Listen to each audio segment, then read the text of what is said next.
Le dossier 3, octave en hôpital de jour de pédiatrie, 8 ans et demi. Grosse perche, ses parents sont cousins germains. La grossesse s'est déroulée normalement. Et le carnet de santé, c'est un ramassis de grosses perches.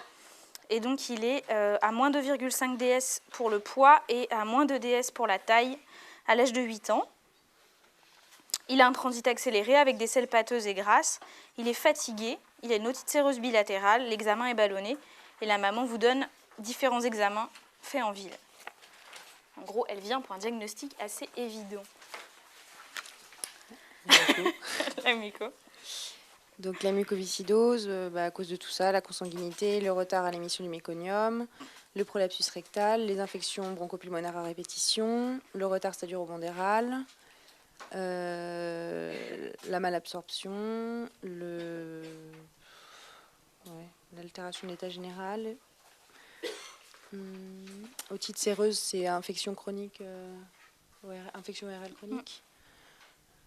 Des bronchectasies et puis les tests qui sont supérieurs à 12 grammes pour la stéatorée, donc ici la malabsorption et l'infection chronique à au pneumocoque et à Escherichia coli. D'accord. Retard staturo-pondéral comme ça chez un grand de 8 ans. Tiens, la voisine. Quels autres diagnostics tu peux évoquer?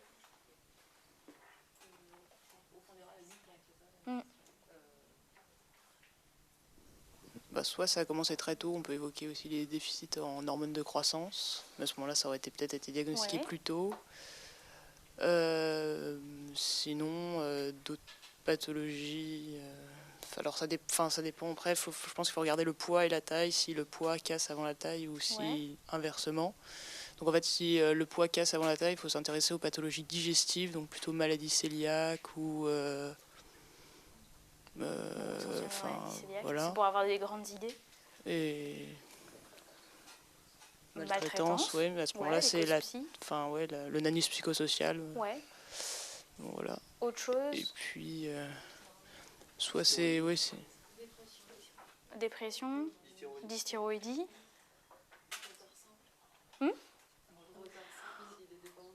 Ouais, retard simple.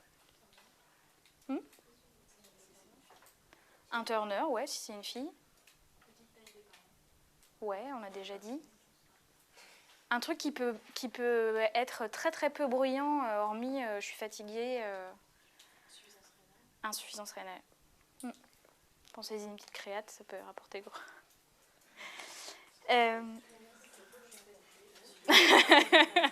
Non mais je suis fatiguée, je grandis pas bien.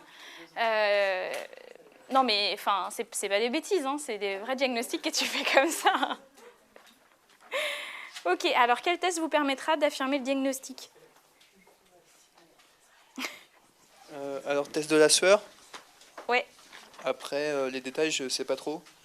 Mais sinon, voilà. Est-ce que quelqu'un sait comment ça se passe un test de la sueur?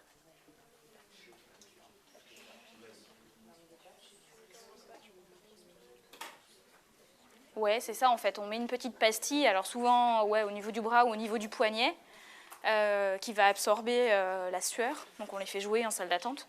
Et ensuite, c'est là-dessus qu'on dose quoi d'ailleurs? Lésion, CL manque, l'emploi. Ouais, le chlore.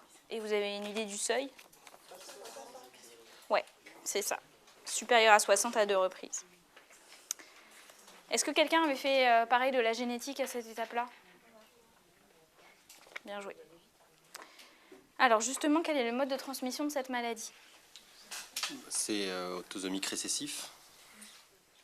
D'accord. Ok. 10 points, hop. Est-ce que quelqu'un a une idée de la fréquence? Parce que je vous mets maladie génétique la plus fréquente.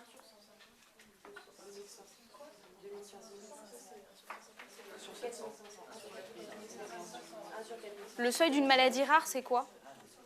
1 sur 2000. 1 sur 2000. Donc la muco, c'est un peu plus fréquent que ça. Le 1 sur 150, c'est les hétérozygotes. Et donc, c'est quoi la réponse? La réponse formelle, je ne sais pas, je sais que c'est un peu plus fréquent que 1 sur 2000. Ça doit être entre 1 sur 1000 et 1 sur 2000. Mais je regarderai pour jeudi si vous voulez, si ça vous passionne. Alors, ouais, tu peux repasser au fond.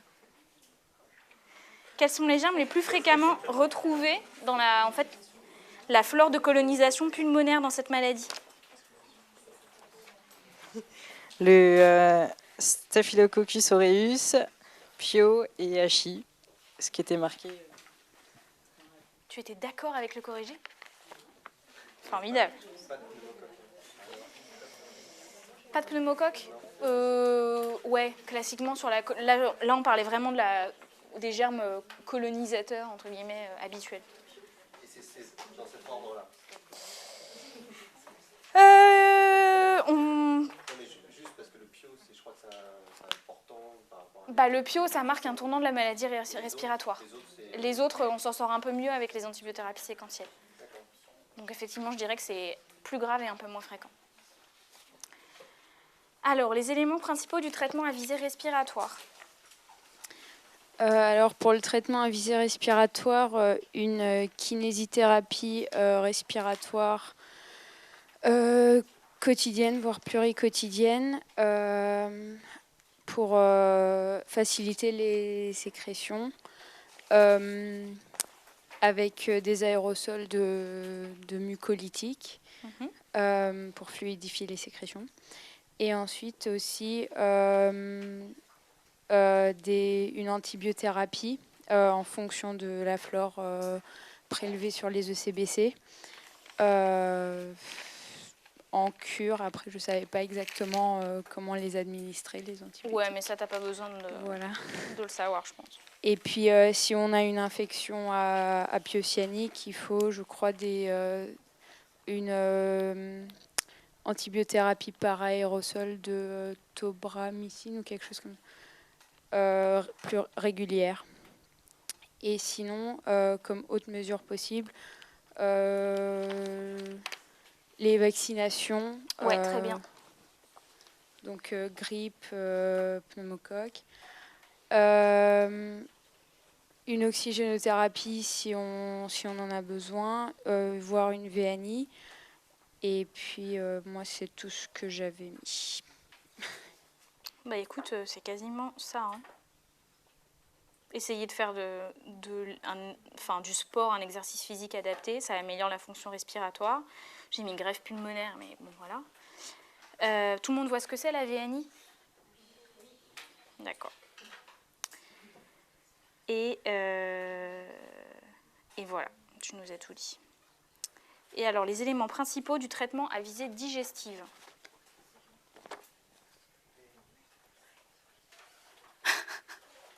Décidément. On va faire une supplémentation en enzyme pancréatique, crayon. On va faire une supplémentation en vitamines, en oligo-éléments. Un régime hypercalorique, enfin pas un régime, mais une alimentation hypercalorique. Et on va lutter contre la déshydratation. Ouais. Bon, bien. Les précautions à prendre en été. Moi, j'ai mis qu'il Je fallait... vous entends pas, les filles. Des apports hydrosodés, parce qu'il perd beaucoup de sel dans sa sueur. Ouais. Ok. Et les 5 autres points, c'était un truc très réseau. En été, s'il part en vacances, il faut qu'il parte quelque part où il y a un médecin et un kiné qui peuvent le prendre en charge.